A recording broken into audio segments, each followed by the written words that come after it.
Sarim Iya, karena kenapa? memaksa saya sama teman saya untuk melayani dia berbuat Hubungan intim. Jadi Pelaku saudara Juanda merasa kesal, dongkol karena sering kali dimaki-maki dan dimarah oleh korban.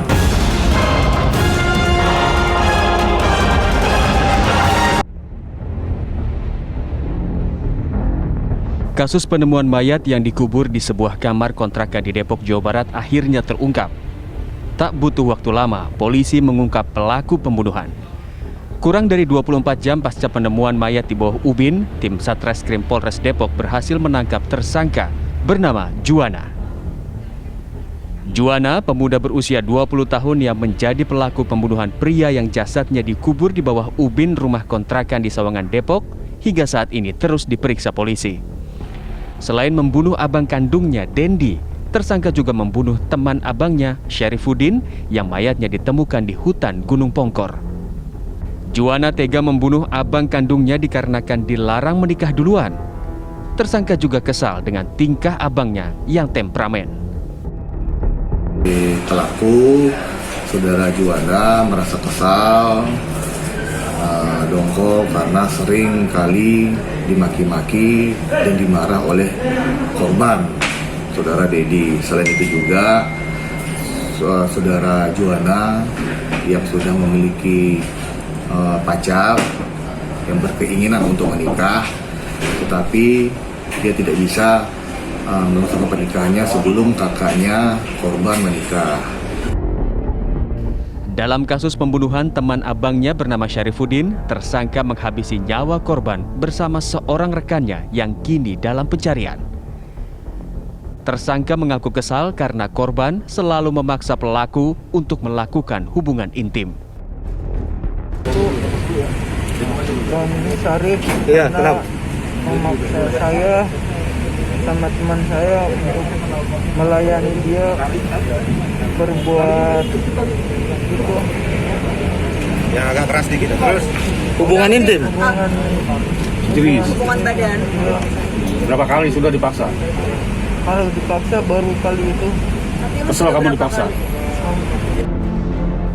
Kecurigaan polisi terhadap pelaku bermula selama hidup abang kandung tinggal bersama pelaku. Namun saat kejadian, pelaku tidak ada di tempat.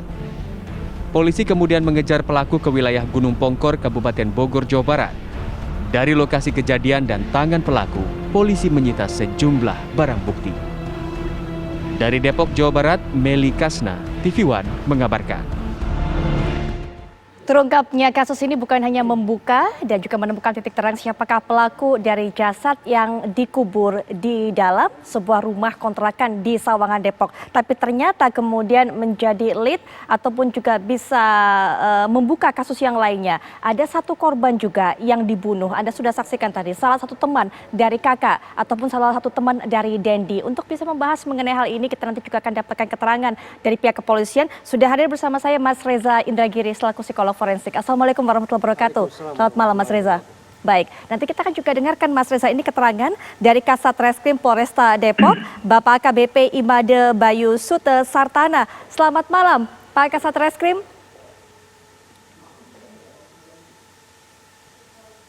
Selamat malam, Pak. Baik. Kedengaran suaranya, Mbak. Pak Kasat Reskrim bisa mendengar suara saya sekarang? Sudah lebih bisa, jelas dan bisa, lebih bisa. keras? Bisa, Mbak, bisa. Baik, baik. Pak, mungkin bisa diberikan informasi pertama bagaimana terungkapnya pelaku, bagaimana pihak kepolisian kemudian mengetahui bahwa pembunuhnya merupakan adik dari korban? Baik, terima kasih. Akan kami jelaskan sedikit di sini. Pada saat kita melaksanakan penyelidikan di kontrakan yang ada di Sawangan kos-kosan, yang ada di Depok, kami menginterogasi pemilik kos-kosan. Kami menanyakan identitas yang terakhir kali mengontrak di kos-kosan tersebut. Dari hasil integrasi tersebut, kami mendapatkan dua nama adik dan kakak yang pada saat itu terakhir mengontrak kos-kosan tersebut. Dari hasil fotokopi KTP tersebut, kami beserta tim gabungan dari Polsek dan Resmob Polres Depok serta tim Jatandras melaksanakan pengejaran ke wilayah Bogor. Seperti itu, Mbak. Pak Bayu, sebenarnya berapa tahun terpaut selisih usia antara kakak dengan adik ini? Dan sebenarnya bagaimana hubungan mereka sehari-hari? Selisih usia dari kakak dan adik untuk saudara Juanda berumur 20 tahun, kakaknya Didi 23 tahun. Dan keseharian mereka, saudara, adik kakak beradik, jualan bakso di sekitar Sawangan, Mbak. Baik, mereka berjualan bakso bersama-sama ya Pak? Artinya semua kegiatan mereka lakukan setiap hari itu bersama-sama ya Pak? Betul, Mbak, betul. Mereka. Alasan tindakan keji dari si adik ini apa Pak?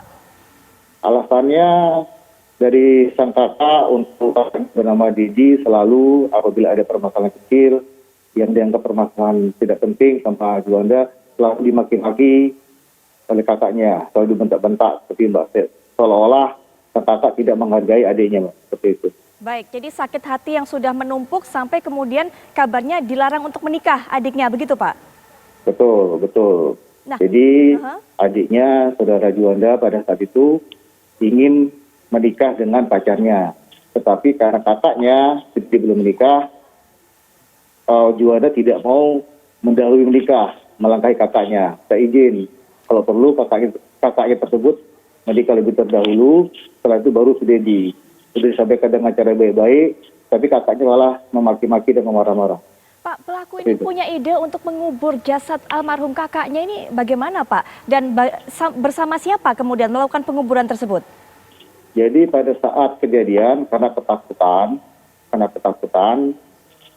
saudara Juanda langsung ke Bogor. Ke Bogor, menjumpai kawannya yang ada di Bogor bernama saudara Kohir. Keesokan harinya langsung balik lagi ke wilayah Depok dan melakukan penguburan di kos-kosan tersebut. Karena takut ketahuan oleh masyarakat atau tetangga yang ada di sekitar kos-kosan. Baik, Mas Reza, tadi yang menarik adalah saat kita mendengarkan tayangan, kemudian Mas Reza berkata, wah sebenarnya ini juga merupakan korban si adik ataupun pelaku ini. Ya, saya tentu saja berharap pelaku dihukum berat ya, apalagi kalau memang itu pembunuhan berencana. Tapi sebagaimana narasi yang terbangun tadi, secara kronologis berarti si pelaku ini menghabisi korbannya itu setelah dia justru menjadi korban selama sekian lama. Bahkan mungkin termasuk dalam kategori korban kejahatan seksual. Kejahatan seksual oleh orang dengan sesama jenis kelamin gitu ya. Nah, saya tidak tahu apakah kemudian bisa tidak dalam kasus ini diterapkan sebuah self defense, sebuah alibi, sebuah dalih bahwa saya membunuh itu sebagai sebuah luapan emosional nan dahsyat setelah saya mengalami kesengsaraan sekian lama. Alibi semacam ini dalam sekian banyak persidangan berdasarkan hasil studi efektif dalam arti kata meyakinkan hakim bahwa ini merupakan sebuah perbuatan yang tanda petik sedikit banyak patut untuk dimaklumi. Karena posisinya adalah bertahan, bukan berinisiatif sungguh-sungguh dari nol untuk melakukan penyerangan apalagi mencabut nyawa orang. Nah, untuk memastikan apakah memang letupan emosi yang dahsyat itu yang dominan dalam kasus atau dalam perilaku semacam ini, ada 3 hal yang harus dicek. Pertama, jarak waktu. Sejak si pembunuh ini merasa terhina sampai kemudian dia melancarkan aksi pembunuhannya, itu seberapa jauh? Kalau jaraknya dekat, berarti sudah. Ini memang emosi yang sedemikian hebat yang tak bisa dikendalikan karena sudah naik ke kepala, katakanlah demikian ya. Satu, jarak waktu. Yang kedua, provokasi eksternal. Tidak dari dalam. Saya kalau mau bunuh orang ya, tidak begitu. Tapi ada provokasi dari eksternal. Provokasinya dalam kasus ini tampaknya sekali lagi, karena dia dijahati secara seksual oleh orang sesama jenis kelamin ya. Dan kemudian juga dihina martabatnya. Nah, itu kan merupakan bentuk provokasi eksternal. Betul. Yang kedua. Yang ketiga, silakan dicek instrumen pembunuhan yang dia pakai itu seperti apa. Apakah barang yang relatif sederhana? Apakah barang yang didapat oleh si pelaku dari lokasi sekitar itu juga? Baik. Jadi akan terbaca atau terindikasi ini merupakan perilaku yang spontan. Saat ini dia merasa sudah tidak bisa menahan kesabarannya lagi. Sudah tidak bisa lagi bertoleransi dengan segala kehinaan yang dia alami. Kemudian dia manfaatkan instrumen sekenanya yang ada di sekitar dia. Dan ada provokasi eksternal pada saat itu. 3 hal itu akan bisa sekali lagi mungkin meyakinkan majelis hakim bahwa ada sesuatu yang entah itu dimaafkan atau paling tidak diringankan hukumannya. Baik, Mas Reza, nanti kita lanjutkan.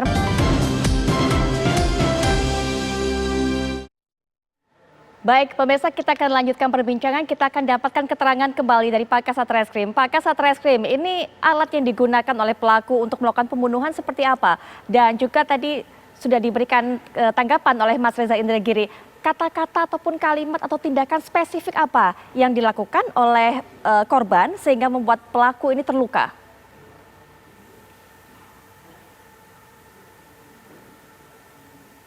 Baik, halo Mbak. Ya, silakan Pak. Baik, jadi alat yang digunakan oleh pelaku dan korban pada saat korban sedang tidur, pelaku mengambil tabung gas 3 kilo berhijau dan langsung memukul kepala korban di tempat tidur.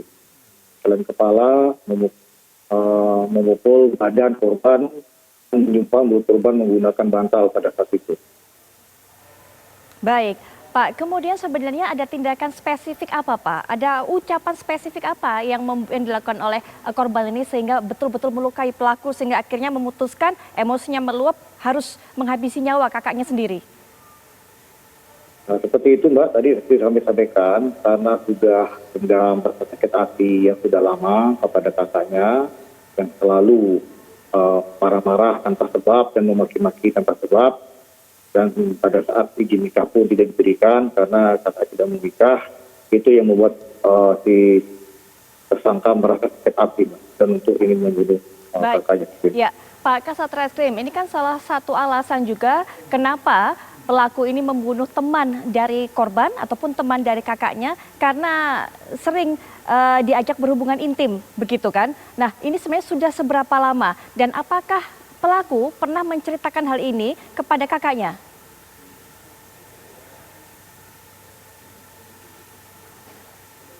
Jadi kejadian ini berbeda, Mbak. Betul, ya, betul. Ini berbeda, betul. Jadi kejadian yang pertama adalah di Bogor di daerah Gunung Pongkor. Itu kejadian pada bulan Agustus. Sekitar tanggal 20, tanggal 20 Agustus. Di situ korban Syarifudin datang ke Bogor menemui tersangka Juwana.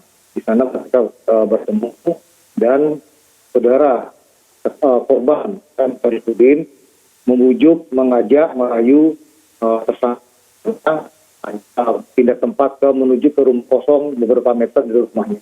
Sampai di sana, saudara Syarifudin memaksa tersangka Juwana untuk melakukan hubungan intim ya antara hubungan laki-laki yang tidak wajar.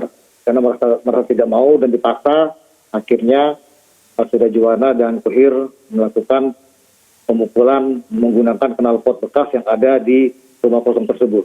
Begitu, Mbak. Jasad dari korban, Pak, untuk kasus kedua ini kemudian juga dikubur ya, Pak? Betul, dikubur tidak jauh terletak dari rumah kosong yang berada di sana. Baik, terima kasih Pak Kasat Reskrim Polresta Depok, AKBP Imade Bayu Sute Sartana untuk keterangannya, untuk informasinya, Pak. Selamat malam, selamat bertugas kembali. Mungkin penutup Mas Reza Indragiri. Ya, aksi kejahatan memang selalu mengandung dua misi. Misi pertama adalah merealisasikan visi. Jadi kalau visinya adalah cabut nyawa orang, maka misi pertamanya adalah melakukan segala upaya, mengumpulkan instrumen, mencari kesempatan untuk merealisasikan mencabut nyawa orang. Itu misi pertama. Misi yang kedua adalah memastikan bahwa saya bisa lolos dari proses hukum.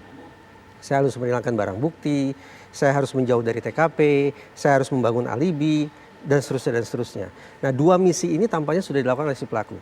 Pada sisi itu yang saya katakan sedikit banyak tampaknya ada unsur perencanaan nih. Ini kontras dengan anggapan saya atau telah yang saya sampaikan pada segmen sebelumnya. Sebelumnya saya menonjolkan ini sebagai sebutlah pembunuhan sifatnya spontan karena ledakan emosional yang sedemikian dahsyat. Tetapi adakah kemungkinan ini justru kemungkinan kedua sedikit banyak ada unsur perencanaan di situ. Nah, apapun itu saya sekali lagi berharap aksi kejahatan semacam ini pelakunya akan diberikan sanksi yang setimpal seberat-beratnya. Baik, kita harapkan bersama, kita tunggu nanti bagaimana vonis hakim. Sekali lagi terima kasih Mas Reza Indragiri sudah hadir bersama kami.